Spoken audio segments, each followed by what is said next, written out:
Hello everyone, and welcome to our webinar today, Engaging Stakeholders, Social Media, Media, and Stakeholder Outreach. I just wanted to cover a few housekeeping items before we got going. All the phone lines will be muted for today's presentation. So please, if you are listening both on the phone and on your computer, go ahead and put your phone down for the presentation and listen to the audio coming from your computer. If at any point during our webinar you would like to ask a question, you can use the chat feature to your left. This presentation will be available on April 2nd at getinvolved.gov, so we invite you to come back and find it there. At the end of our webinar today, we will be having a question and answer, at which point we will be using the line that folks have called in on. We will alert you to when the question and answer section is, and also give you the number in case you are not on the phone. And with that, I would like to introduce Senior Corps Director Erwin Tom.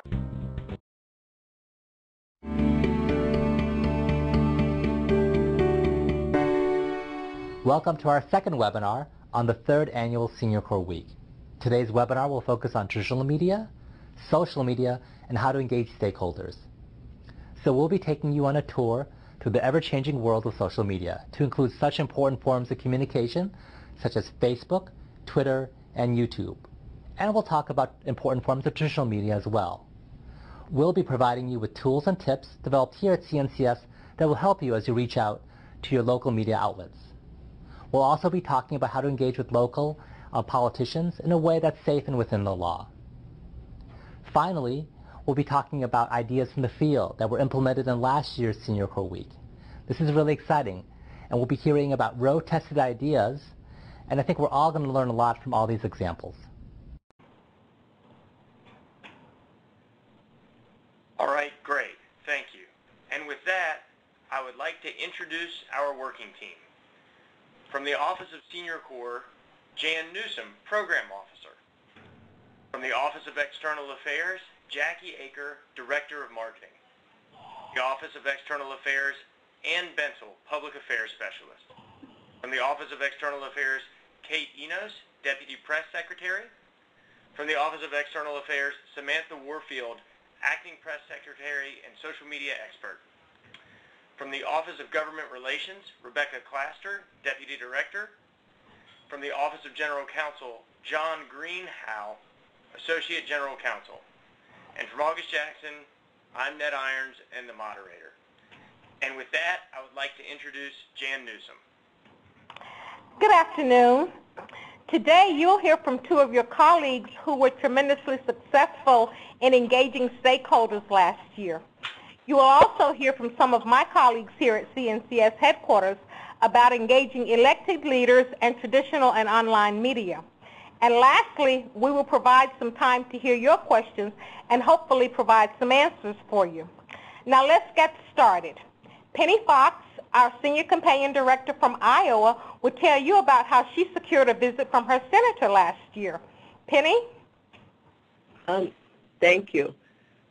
Yes, my name is Penny Fox, and I am the Program Director for the Senior Companion Program in Waterloo, Iowa. Today I would like to share with you my story about how I was able to get Senator Grassley to come and visit our program.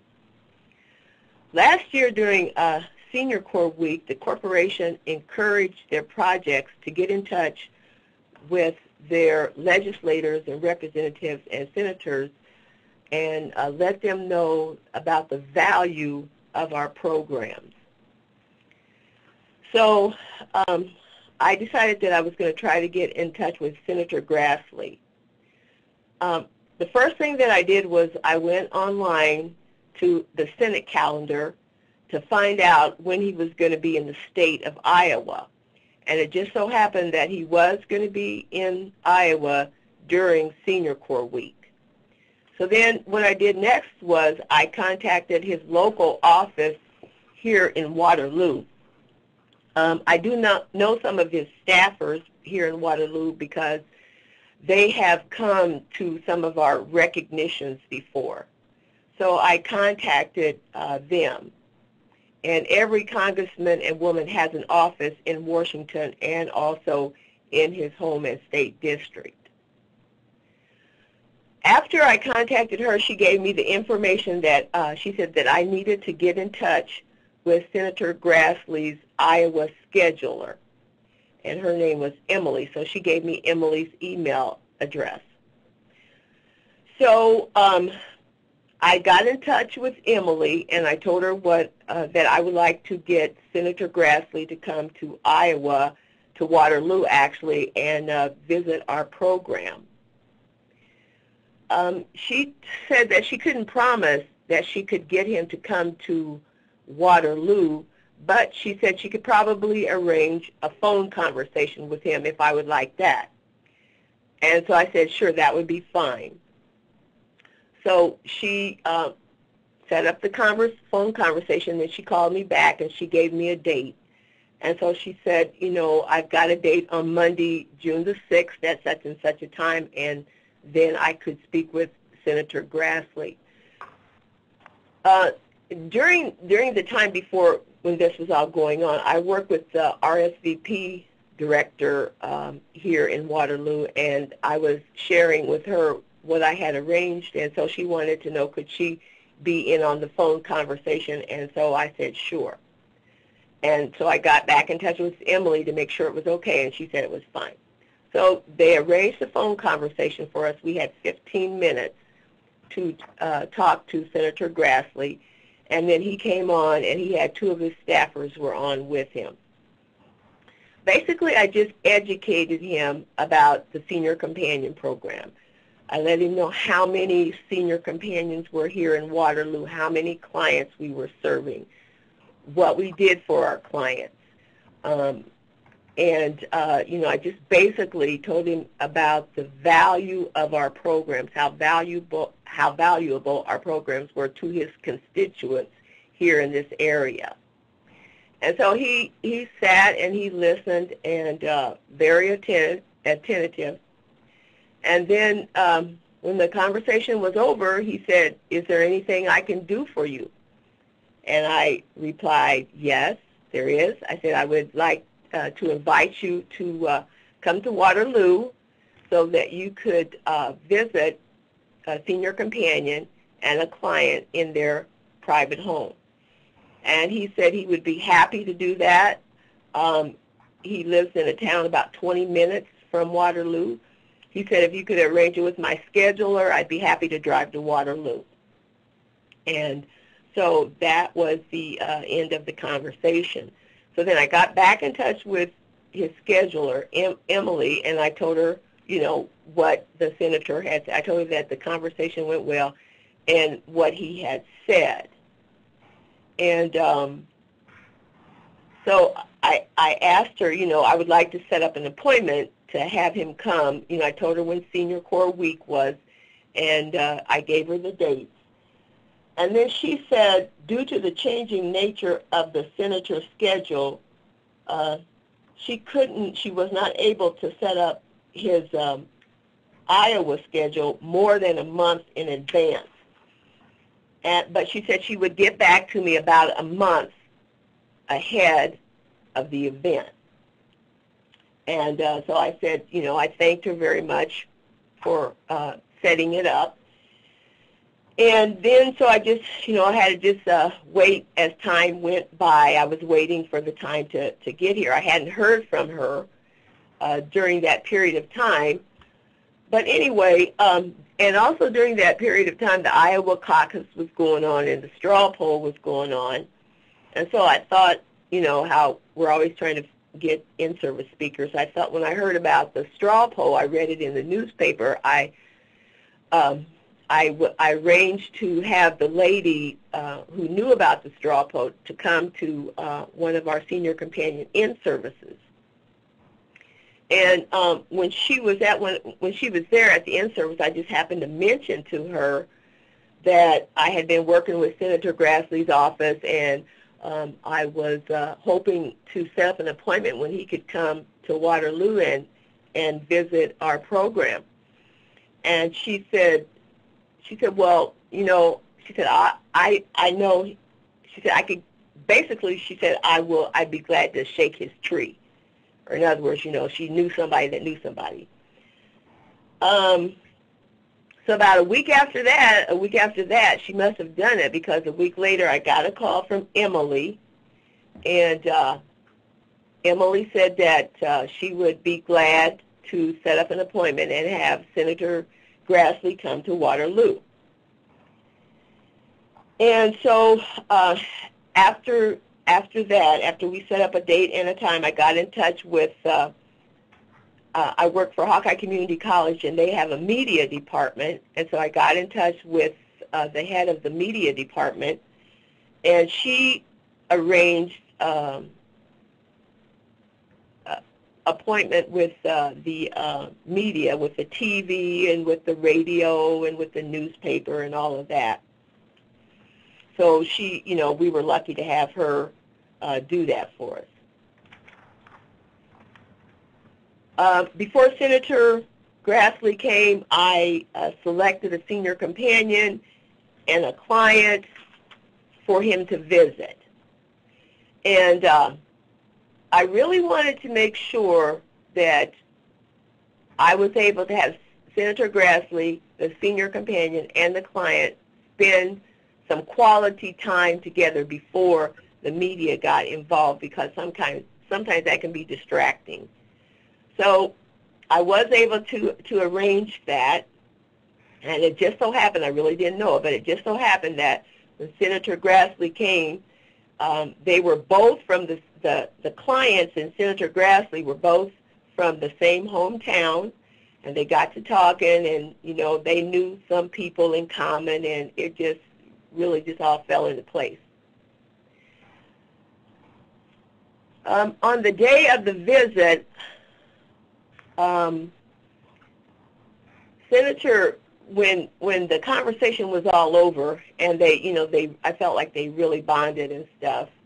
And before the media came, no, I guess the media was there. After the media left, Senator Grassley and the clients were sitting around talking, and so he was one of the clients, the husband. It was a husband and a wife. The husband was struggling to get up off of the couch. He was having a hard time getting up, and so Senator Grassley must have been watching him, and so he walked over to him and he reached out his hand and he said, "Can I help you up?" And it was like, wow, you know, we got him now, because they were hand in hand, and he was helping him up out of the chair. And the visit lasted for about 30 minutes before the media came. So everything went really well. The local newspaper came to the house, and they did a story. We got pictures, and the thing that I really liked about that is we had the opportunity to tell Senator Grassley a lot about the program. And so when the media came, he just basically repeated, you know, what we said to him about the program, about how valuable the program was, how cost-effective it was. And so I was glad that we had that time alone to talk to him. So my advice would be to start early. I started in May, and it ended, you know, the whole process ended in October, so start early. The corporation has a lot of, if you go online, you'll in the Resource Center, you can find a lot of information about stakeholders and how to get in touch with your legislator and how to communicate with them, and there's a lot of good advice there. I also read a lot of newspapers. I watched a lot of webinars that the corporation sponsored on how to deal with your senator. I would say be persistent. You know, even if you could just start with a phone call, you never know where a phone call can lead you. Because it was because of that first phone call that I was able to, it ended up with having him come and visit person to person our program.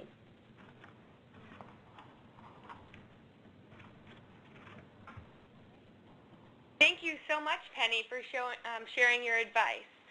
Hi, my name is Emily, and I'm with August Jackson, and I had the pleasure of speaking with our second story from the field. I talked to Mag Holland directly. She cannot be here for the webinar, so I decided that I'm going to share her story today of how she enacted and built a working relationship with her local media.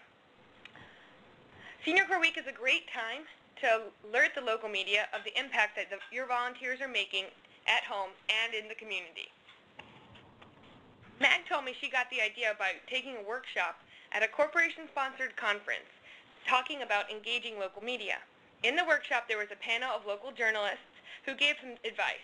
They said the topics that usually get their attention tie back to current events, connecting national and world issues back to home, any anniversaries or holidays, September 11th, Martin Luther King Day, and Mag's from the Gulf, so the anniversary of Katrina is important, tourism stories and local events, and the armed forces and veterans.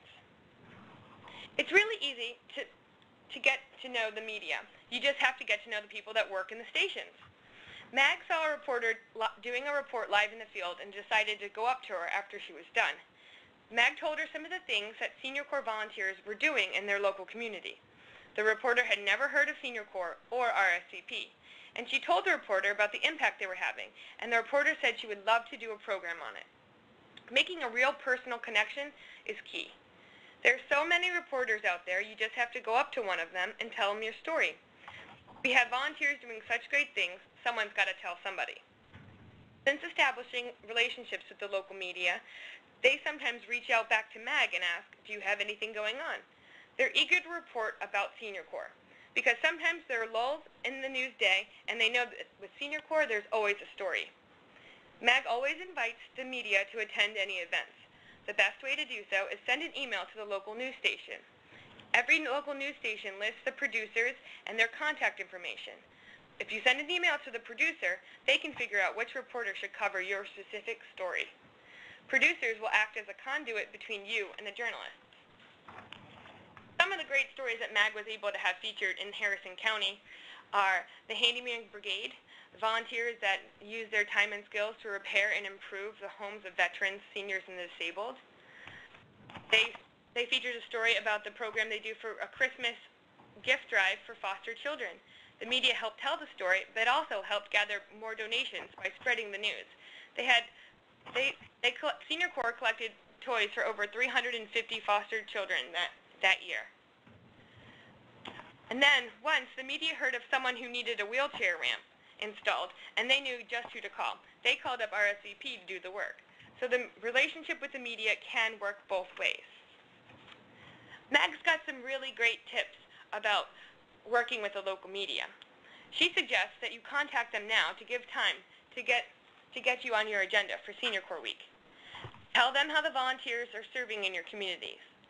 Let them know the impact the seniors are making, and always invite other seniors in the community to come join you in service.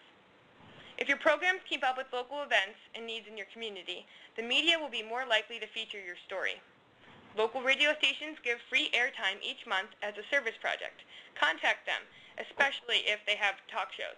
Remember, don't be shy, and it's easy as talking to a friend. Check out the website of your local TV station. Most TV stations post reporters' email addresses as well as producers' email addresses. Email updates and projects that your program is participating in, and invite them. Be sure to include date, time, and place. They might not always show up, but when they have a slow day, they'll be looking for your story to fill the airtime. Oh, and also write your own article and send it to a local paper or magazine. It, one, saves them time, and you have a better chance of getting your story published. Remember to keep it plain, simple, and to the point. If they want more information, they'll contact you. Be sure to give your contact information and also send pictures too. And with that, I'd like to introduce Jan. Thanks, Emily. Our first webinar was about thinking outside the box. I'd like to take a minute to just remind you to think outside the box when you're engaging your stakeholders. Community groups and elected officials are extremely important in helping you to get the word out. But let's remember that your stakeholders are anyone who's affected by your program. That includes the business where you buy your office supplies, or the company where you get your recognition awards. Think about all of the people with whom your program and your volunteers connect. These are your stakeholders. It's important to engage all of them to help you raise awareness about the impact of your program. We've listed a few of the websites where you might find ways to contact stakeholders in your community. And lastly, let me take a minute to say something about the importance of how we talk about our work. More than ever, it's extremely important for you to say that your program is part of Senior Corps of the Corporation for National and Community Service. This connects your program to our branding for greater awareness. Now, let me introduce you to John Greenhaw, who will offer a few tips on engaging elected officials. John? Thank you, Jan. I want to thank Senior Corps for giving me this opportunity to briefly mention the importance of staying within what I call the lanes of good communication with those who are elected officials, and would ask that you hold your questions until the opportunity at the end of the webinar. I won't go into detail this afternoon, but would urge you to be familiar with the frequently asked questions posted in the last 3 pages of the publication called Making a Difference for Generations Impact Guide. Senior Corps Week is an exciting time, and it is exciting because you have the opportunity to honor those who do such good work for some of our most vulnerable populations, and because it is an opportunity to bring others into the volunteer community so that they may see the great work that each of you do and all of the other volunteers also. Others will gain a greater appreciation for the passion and commitment that you see every day. On the slide in front of you, I mentioned that engaging elected leaders is really about sharing. You want to share the difference that you and your volunteers have made in the lives of others. You want to share the skill sets, compassion, patience, or fidelity to a cause displayed by those you work with. You want to share the stage, if you will, by recognizing those who make this possible. And here I am not talking just about those who do the work on the ground, but those who pass the laws, shape the budgets, and otherwise provide the resources you use. You want to share the facts and knowledge you have gained over years. All of that sharing is great, and you should share all that you can in every possible way. However, when you share your opinions of what the world ought to be like in an effort to get others who can shape that world through the political process to adopt your position, you are engaging in legislative lobbying, and you need to be careful. That is my second point on the slide. Lobbying is the sharing of your thoughts on a matter in the desire to get others to adopt the position. And when you do that, you need to be careful. You need to be careful because the corporation, as a federal agency, cannot engage in grassroots lobbying, and those who receive federal grants cannot use federal funds to engage in lobbying. As grantees, you each have a First Amendment right as private citizens to engage in the political process. But be sure that there is no implicit communication by sight, innuendo, or hint that the corporation has asked you to engage in such activity, because we, as the corporation, cannot do that. And be sure that you do not lobby if you give the appearance that it is being done in the organization's capacity as a corporation grantee, or that the lobbying has any connection to a corporation-funded project. That dialogue with an elected official is called a relationship in the moment. And if it is seen as lobbying, you need to be careful that you do not do it wearing the hat of a corporation grantee. Further, carefully document your time and expenditure of resources so that auditors can easily ensure that no federal monies were used either in the time or expenditures to engage in such activity. With that, let me introduce Ann Bensel from the Office of External Affairs. Thank you, John. I just wanted to share a few tips on contacting key stakeholders. The most important thing is to make whoever you're contacting, whoever you're connecting with, make it easy for them. So it's important to do your research beforehand. If you're trying to connect with an elected official, a member of Congress, make sure that you go in and, as Penny mentioned in her story, she really looked to see when he was going to be in her district. And so make sure you do your research. There's a couple of great websites, House.gov and Senate.gov, that publish all the schedules of the members of Congress. Also, you can connect with your governors, your mayors, and you can get that information by visiting their website or calling their office. And make sure that you do the same if you're connecting with business leaders or community faith leaders, because you really just want to make it an easy way for them. They don't have to go out of their way, and doing your research will pay off in the end. We have provided you guys some great tools that you can use to connect with stakeholders. If you go to the Get Involved website, on the Senior Corps Week section, you'll see a templated invitation to members of Congress or elected officials that you can use.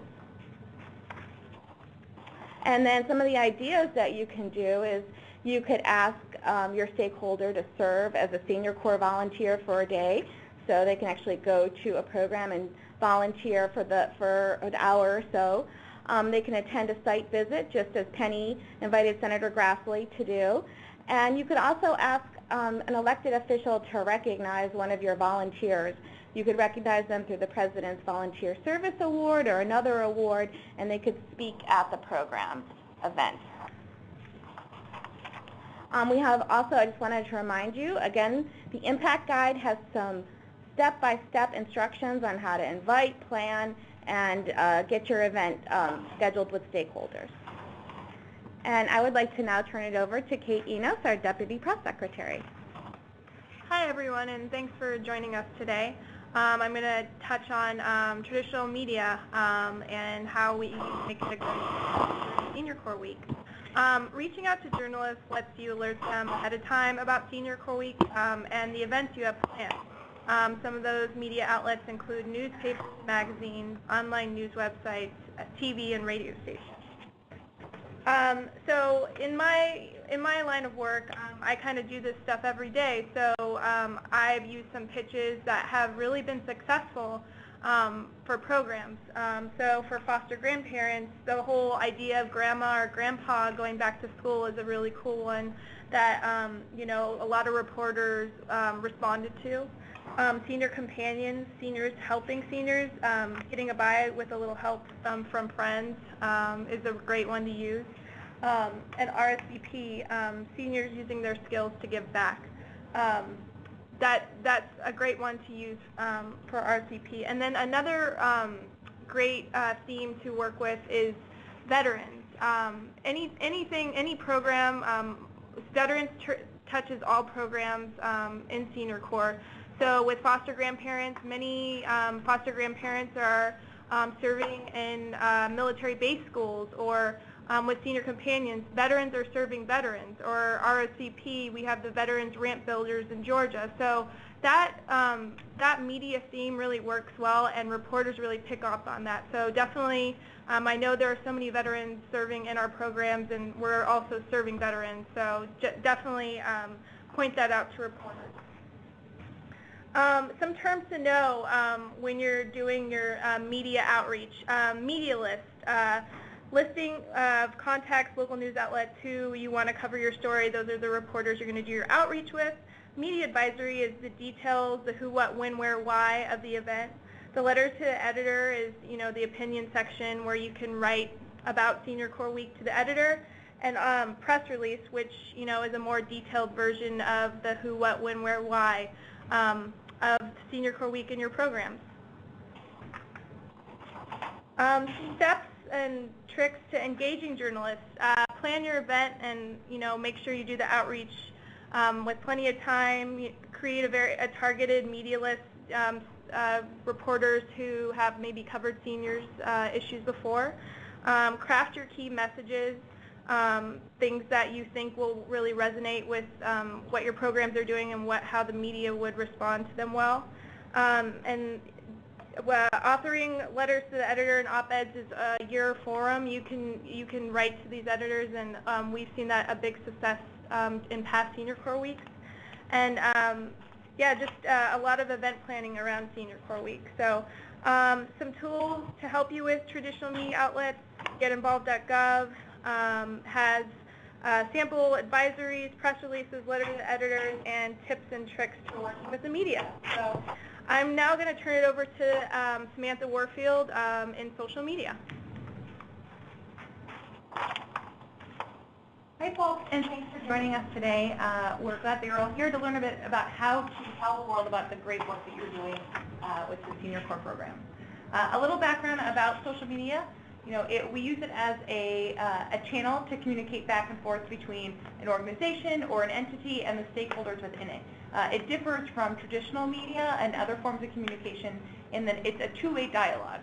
So not only are you telling your field or your members or your stakeholders something, you want to hear back from them and get their feedback and engage in a conversation. What makes social media different than any other form is that it uses this it uses technology combined with the social interaction. So we like to think of some of these platforms as the world's largest cocktail party. And you can join into a conversation talking about whatever interests you. And for this particular case, it's about Senior Corps and the impact that they have within communities. Social media is ever-changing, so there are often, often new technologies that emerge and new platforms to try out and see if they resonate with your community. I want to encourage you all, if you're not already using it or not already making social media part of your communications efforts, a few facts to keep in mind. Social media use among internet users 50 years old and over has nearly doubled to 42% in just the past year alone. And in the U.S., there are nearly 16 million people 55 and older using Facebook. So we'd really want to encourage you all to start with Facebook if you're not already using it. That would be the best platform to explore. Speaking of Facebook, that's really probably the social media site that most individuals are familiar with. We use it to communicate with our family and our friends and the folks we went to high school with or college with or even the person we grew up next door to. It's a place to share photos and videos and really have that personal connection with folks that may be far away. And using it as an organization instead of a person, it gives you that ability to do that as well. But it is your organization, your Senior Corps program, communicating with the stakeholders or the individuals in your community that you interact with on a daily basis as well. Twitter is different in that it's what folks like to call a microblogging site. So it's less about the connection, sharing the photos and the videos and having that sort of connection. It's more telling your story. Every statement you make needs to be in 140 characters or less. We like to encourage people to use Twitter as a means to start or join a conversation. It's also a great place to do research about the individuals who you may want to connect with in your community. Perhaps there is another organization doing similar work and you want to combine efforts for a project. Or perhaps there's a reporter who talks about these issues who has a Twitter account and you find out that you may want to reach out to them in a traditional way. YouTube is something is another platform that folks are pretty familiar with. It's a place really to share videos and post them, share them, and kind of create your own little online TV channel with the video content that you're creating. I want to make a separate point about blogs. It's sometimes something that is lumped in with the social media, but it is, I like to think of it as a bridge between new media and social media and traditional media. It's a place to tell your story. They started as online journals. You can post photos and videos. You can create resource guides for the folks that may be reading it. So if you have one, I want to encourage you to use it. If you're part of a larger organization, think about telling your Senior Corps story on their blog if they have one. There are lots of places you can create one for free: WordPress, Typepad, Blogger. All of these places are really easy. It's kind of blogging 101, and they take you through the steps of setting your first blog up. And talking about Senior Corps Week specifically, a few ways you can promote it using your digital assets. If you have a website, if your organization has a website, or if you're part of a larger entity that has one, we want to encourage you to add links to both the Senior Corps website, which is seniorcorps.gov, to the Senior Corps Facebook page, which is facebook.com/SeniorCorps, and to the Twitter account, which is our Senior Corps handle is the @ followed by Senior Corps. So in connecting with your stakeholders on social media, follow their accounts. If they're there, follow them. Then you know what they're saying, and can keep a finger on the pulse of the conversation within your community. You want to be sure to thank the individuals who are involved with your programs and participate with you year-round, and engage in a conversation. Thank them, ask for opinions, start conversations, begin that dialogue.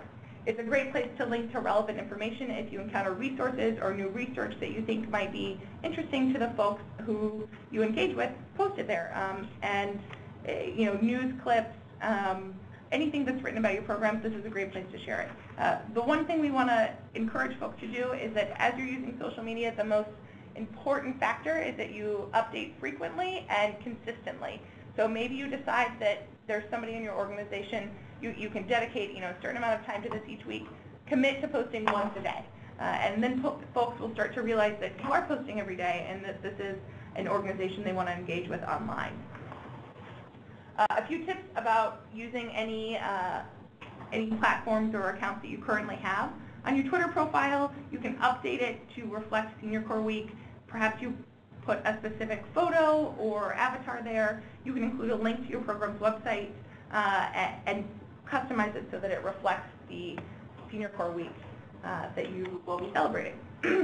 If you want to engage in a conversation about Senior Corps Week on Twitter, you can do so by mentioning another person's handle. This is that little thing with the @ symbol and then the name following it. So if you wanted to connect with us on Twitter, you would type the @ symbol and Senior Corps in your message to us. This wouldn't make it a private message. Anybody that's on Twitter could find it and see it, but it's a way to connect the two of us, your program and our program, so that we can engage in a conversation together.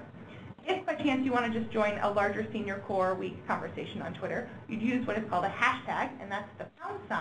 And for the Senior Corps Week this year, we're using #SC Week, so Senior Corps Week, but with the Senior Corps spelled out as SC. By using that, you'll be able to aggregate all of the folks that are joining in this conversation and join it as well. I want to encourage you to use other multimedia items. Post photos and videos on both your Facebook and Twitter pages. This is the quickest way to get people interested because a picture is worth 1,000 words, and so one photo will help garner a lot of interest.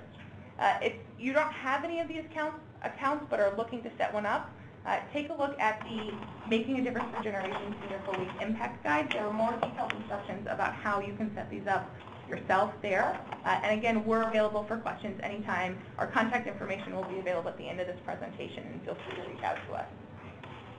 If you'd like to connect with us, we have many accounts for you to find us. You can find us on facebook.com/SeniorCorps. I won't read all of these links because there are quite a few of them, but you can find us and reach out to us. Ask us a question, we'll respond.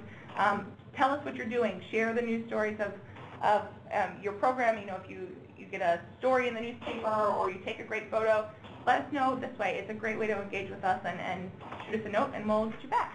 You can also find us on YouTube, and then we do have a blog where we talk often about Senior Corps issues, and you can find that on serve.gov. I want to make one additional point about using digital and social media together. I think often we think, I mentioned this briefly before, but I think we often think of them as two separate entities. But in reality, they're part of one larger communications effort. Think about how you might be able to use them together. Remember to link your social media accounts and your traditional media outreach. Perhaps you do some research via social media to find out who the reporters are in your area who might be talking about these issues. You can post the coverage that you're getting on any of these channels and share that coverage with us as well. It's a really, Kate earlier talked about some of the messages and themes that work really well within traditional media. You'll want to use those same themes and messaging within social media. And don't be afraid. Just try things. If they don't work, and then you can move on to the next one. And with that, I want to introduce Jackie Aper, who is our Director of Marketing here at the corporation, and she's going to talk a little bit about what we can do for you and the resources we have available. Great, thanks, Sam. So this has been a really exciting webinar, hearing from a lot of experts, giving you lots of advice and ideas. So what are we going to do for you here at the corporations at headquarters to support all the good work that you're going to be doing locally? Well, you heard that our Office of Government Relations is doing a lot. They're going to be notifying the local congressional offices. That's going to be happening next week, probably April 1st. We wanted to make sure you knew that correspondence was going to be going out in advance of it going out. So we're really excited that our OGR office will be doing an alert to the congressional offices. And you heard from our media team, we're already gearing up and already starting to do pitching to long lead media opportunities around print, TV, and radio. They're already pitching Irwin Tan. They're already looking for stories. Lots of you have sent in stories already, so they're busily at work and getting that information together. So later on, we'll encourage you again to let us know what is going on. We're also going to be updating all of our Senior Corps social media channels, really promoting Senior Corps Week and keeping it fresh and constant. As Sam said, you just got to keep doing it all the time so that it's new and fresh. So I expect everybody that's on the call to go like the Senior Corps Facebook page after we're done with the webinar. We want to keep growing that online community, which is really important for us and for you.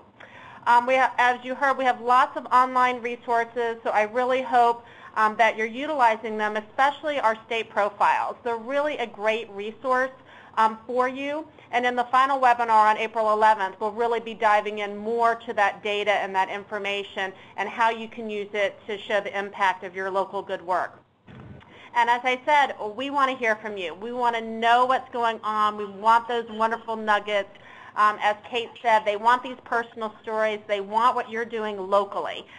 So please, please, please submit your stories to seniorcorpsstories@cns.gov. We really need your fabulous content to be successful nationally and getting that message out to the local communities and to different media outlets. Ned? All right, great. Thank you so much, Jackie. We have now reached the part of our webinar where we're going to open it up to questions and answers. And what I would like for everyone to do is, if you've been listening to the audio on your computer, turn the audio on your computer down or off, and if you've already dialed into the line, you can pick your phone back up. If you haven't dialed in yet, please dial 866-506-1209, and you can use the passcode 9205709. So I wanted to give everyone a chance to do that, and we're going to have an operator come on the line and walk you through how you can queue up for questions. But we had one question first that I wanted to ask Penny, and that is, Penny, what are your plans for Senior Corps Week this year? This year, what we're doing is there's a state initiative called the Blue Zone in Iowa. It's a state initiative where seniors, where it's about staying healthy, living healthy, eating healthy, doing things to be healthy. And so, and this year we're going to do an intergenerational thing with the school kids. And so we've got a lot of, we don't have anything like nailed down, but we've got two things that we might be doing. We might be doing a community garden, working with the grade school kids on a community garden, or else we're going to go to the YWCA and have our seniors interact with school kids. It's about moving, getting up and getting going, and, you know, exercise and being active. Fantastic. Thank you. And now I want to turn it over to the operator for the questions and answers. If you'd like to ask a question on the line, please press the number 7 on your telephone keypad.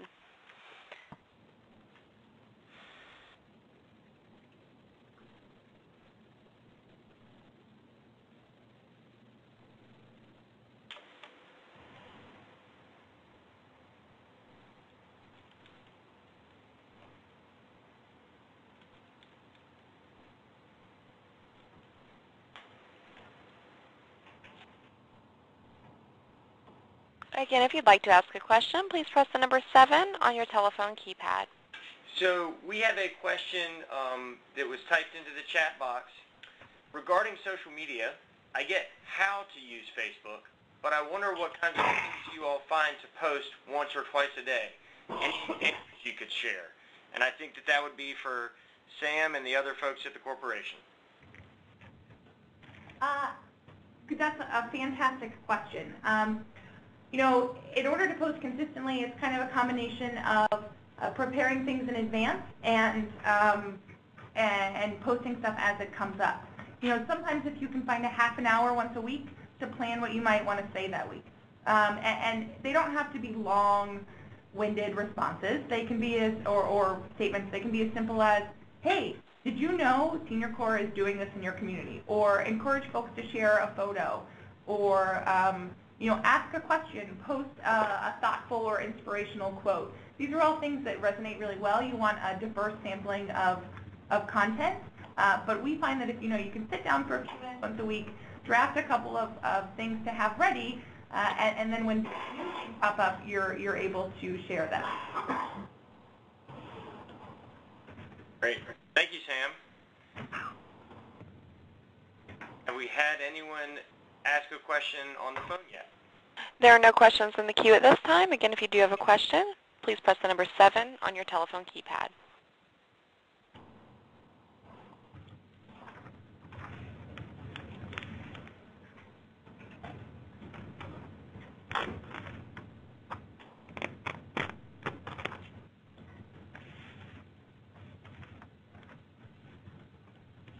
So we have one more question online, and I believe this would be for John.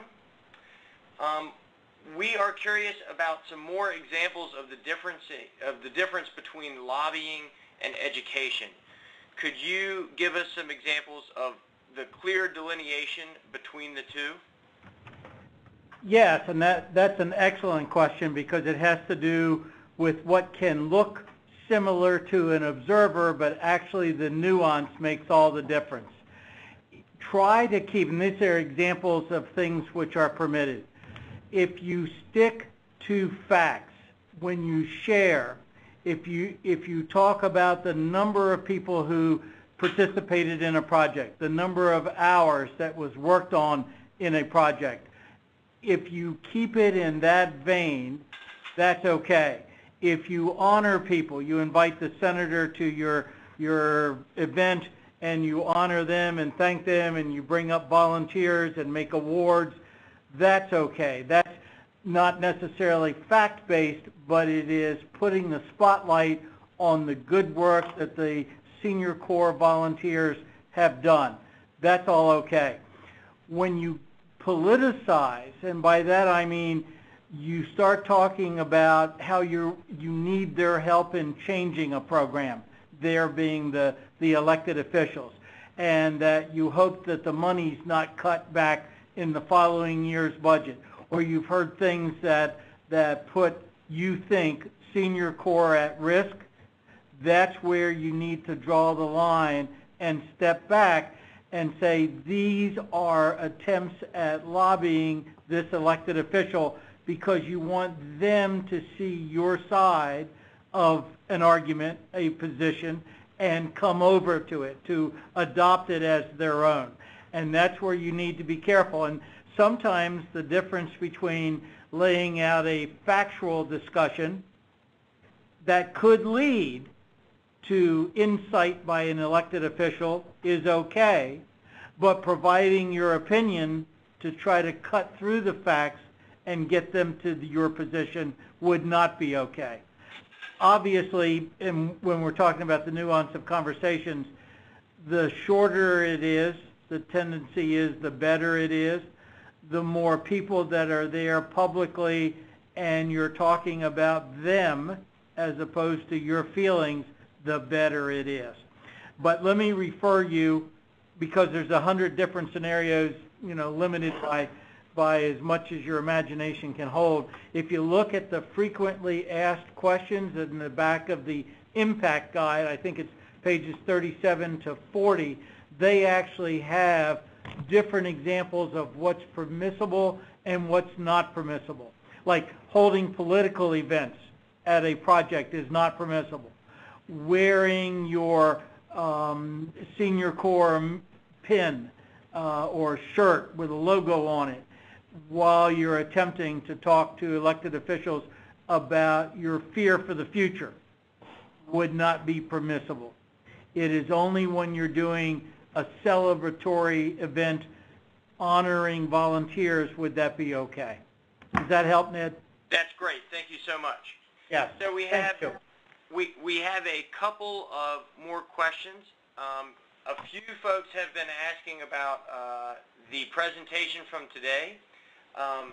The PowerPoint will be posted on getinvolved.gov, and it will include more detailed steps around pitching the media, contacting the media, and engaging the media, as well as engaging stakeholders and planning events.